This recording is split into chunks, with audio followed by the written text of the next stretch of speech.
Namaste. Let's begin our session with simple warm-up. Raise your hands up above your head. Exhale as you come down and then slowly move to the pelvic side. Keep your hand on the side of your pelvis and give a good stretch for your side. Inhale and come back. Go for the other side. Extend your hands initially and then try to flex at it. Exhale while you come back. Now let's go for the expansion of your chest by taking your hands back. Exhale and fall forward. More of exhalation in this position. Our priority is to extend our spine and relaxing our spine tensions. Try to bend at your elbow in the same position and keep exhaling. You can feel the relaxation as you exhale. Slowly come back step by step. Now gently take your left hand and place it on your right knee and go for a twist. Look at the back walls, but the spine should be straight, upright position. Go for the other side. Inhale when you catch and normal breathing in the final position. Exhale when you come back. Keeping your elbow to elbow, try to hug yourself. Crossing your hands, extending your neck and throat muscles to de-stress your upper back and your neck. Go for gentle wrist movements and finger movements. Reverse your wrist position and give a compensation for your daily activities.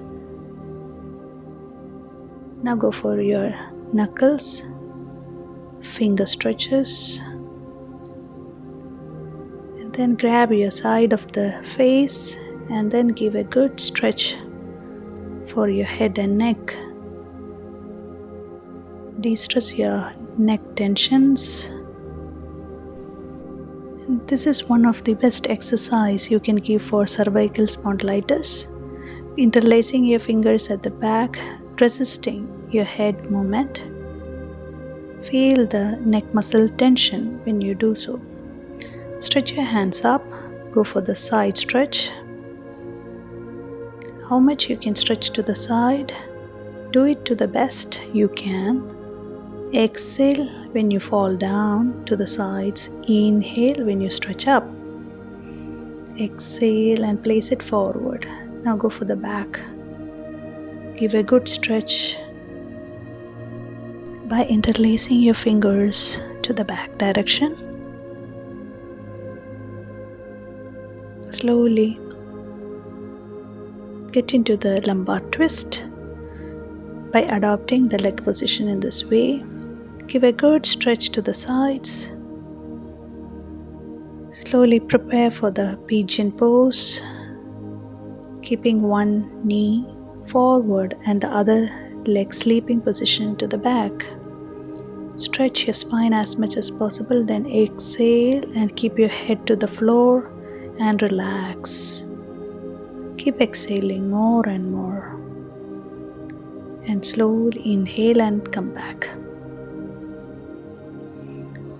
Coming back to the Vajrasana, again take the other leg back and keep your two hands on either side of your body. Exhale as you go down with your head to the floor and stay there and feel your stomach jamming with your thighs.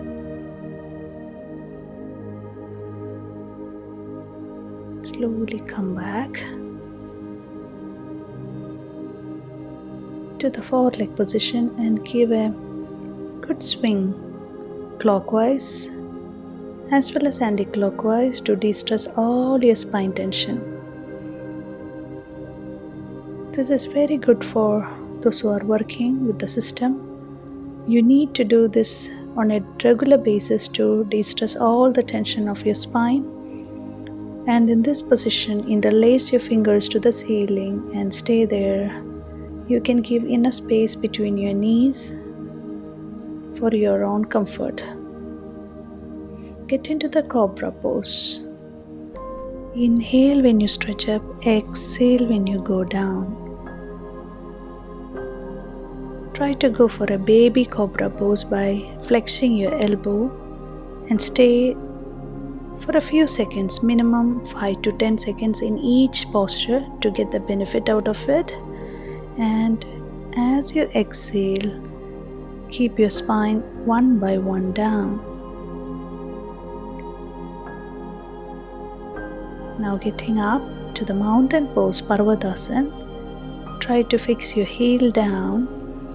Look at your toes. And then go for a cat and camel pose by taking your spine as much as high you can and exhaling to a cat position, bending at your elbows. Inhale as you rise up, taking your back up, tummy tuck in. Exhale as you come down. Inhale up, exhale down. Coming back to the Parvadasana and try to go for the toe touching position, loosening your hands, de-stressing your neck. Inhale and come back. Stretch your whole body. Now keeping your two hands at the back, holding your pelvis properly, thumb facing each other. You are giving a very gentle back stretch. You don't have to go for a full wheel pose or a half wheel pose. It's just you have to look up to the ceiling in your eyes. Exhale and come forward.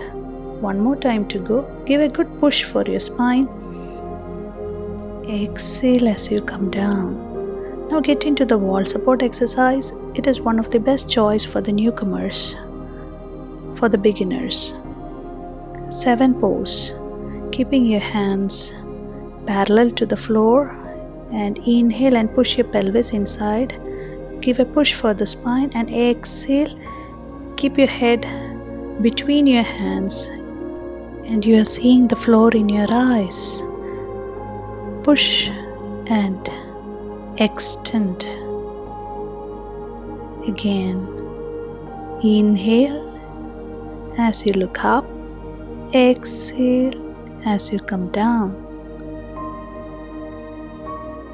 Now slowly take your one leg forward to the crease of the wall and with the support of knee and the wall, go for a good warrior pose with the wall. Inhale, go for the warrior. Exhale, look at your toes. One more time to practice. This will enable you to go for a balanced warrior pose with the wall. The other side, practice. Exhale as you come down. Inhale as you go up. Exhale, come down. One more time to go. Exhale and come down. Now let's go for a lumbar twist with the wall. 1 feet away from the wall and try to go for a twist. Catch the wall with your 2 hands, exhale and come back. If you are unable to do this, at least try to balance each side with 1 hand. And this also can be called as a self-test for your spine to understand whether your right side is balanced with your left or your 2 sides are equal or not. Your spine is having any deformities, etc. Now let's go for the side stretch. 1 arm distance from the wall without bending elbow. Try to reach to the other side with the other hand. If it's not happening, don't be in a hurry. Stay where you are. Do it comfortably. Maintain the same distance when you go for the other side. Come back to the 7 pose again, and then to the toe touching, and inhale. Give a good stretch for your spine and relax. Thank you.